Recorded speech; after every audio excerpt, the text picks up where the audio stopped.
আমি বুঝি না যে একটা মানুষ শুধু 5 ওয়াক্ত নামাজ পড়াবে, এটাই তার কাজ।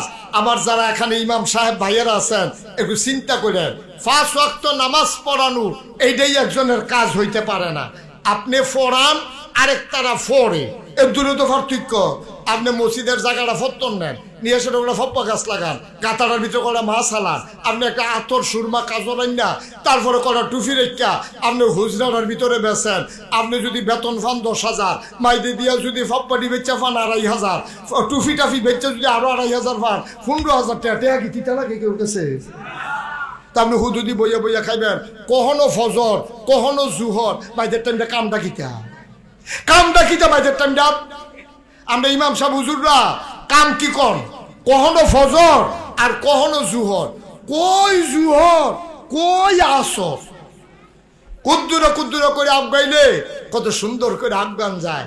আমরা তারা খালি মনে করে কোনো মতে এই দুনিয়াটার ভিতরে চলিয়া গেলাম না। আব্বা এখানেই শেষ না, প্রতিটা সেকেন্ড প্রতিটা মুহূর্ত আপনাকে জবাব দিতেই হবে আল্লাহর কাছে।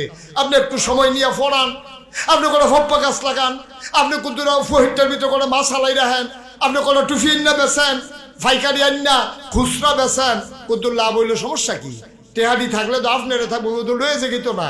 শুধু 5 ওয়াক্ত নামাজ পড়াইয়া একজন মানুষ সময় কাটাইতে পারে না। আপনি প্রয়োজন একটা টং দোহান দেন, টং দোহান দিয়া সেরা আপনার নামাজটা শেষ হইলে আবার দোহানও বইয়ালাম, এমনি এমনি সময়টা চালান, আরাম করার সময় আরাম করেন, দাওয়াত খাওয়ানোর সময় দাওয়াত খান।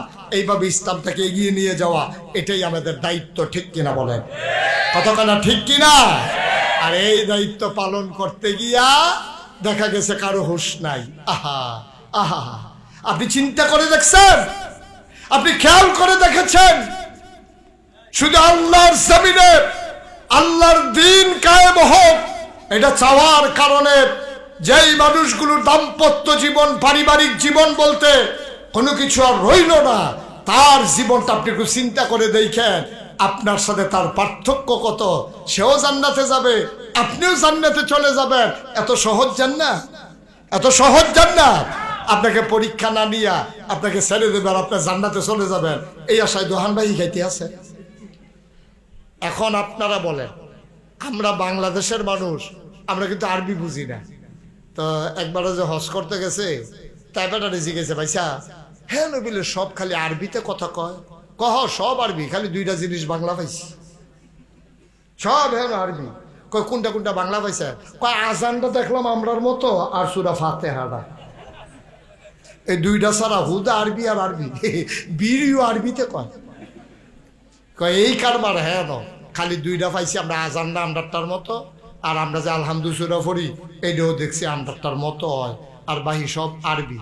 এই আরবির ভিতর আপনারা তো বুঝেন নাই।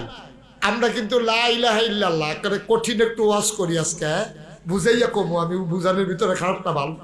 আমি যে নাগাইশের ফিসাস এখনো যে আইসি ওয়াজ করতাম, আমি যদি মনে করেন সারাটা রাত এই মাইকটা লাগাইয়া লা ইলাহা ইল্লাল্লাহ লা ইলাহা ইল্লাল্লাহ জিকির করতে থাকি, একটা লুকো আমার ইয়া বাধাও দিত না, কিছু কইতো না। বরংস যাদার ফুদ বিদেশ তাহে হেতারা কম্বল হাদিয়া লইব হুজুরের লাগিয়া, আতর আনবো, বেড়িয়েতে দেশি মুরগির ডিম সিদ্ধ করে আমার লাগিয়া ফাড়াইবো, যে হারে হুজুরের জিকিরটা মনে যেন মাছে জিকির করে, গাছে জিকির করে, মাটিটা বেড়ে জিকির করতে আছে, অনেক সুন্দর হয়। সবাই মিললে আমার প্রশংসা করব, আমারে হাদিয়া দিব, আদর করব, আমারে রাখ্যা দিতে চাইব।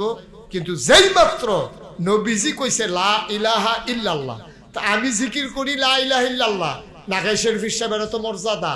নাগাইশের ফিসাবে দেশি মুরগির ডিম দেয়, মাছের মাথাটা, গরুর কলজাটা, লাউ দিয়া টাহি মাছ দিয়া রাইন্দা ডুহি ফিটাটা, কি একটা কারবার যাইতে আছে।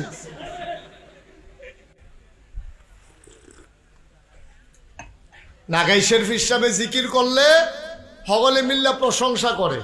আর নবীজি যখন কইছে লা ইলাহা, লগে লগে নবীর চাচা, স্বাস্থ্য চাচা আবু জাহেল হ্যাঁ করছে কি, তার রুক্কা রুক্কা আইয়ে নবীজিরে ঘুষি দিত বিল্লা, আর 2-3 জনে তারে দৈরা রাহে।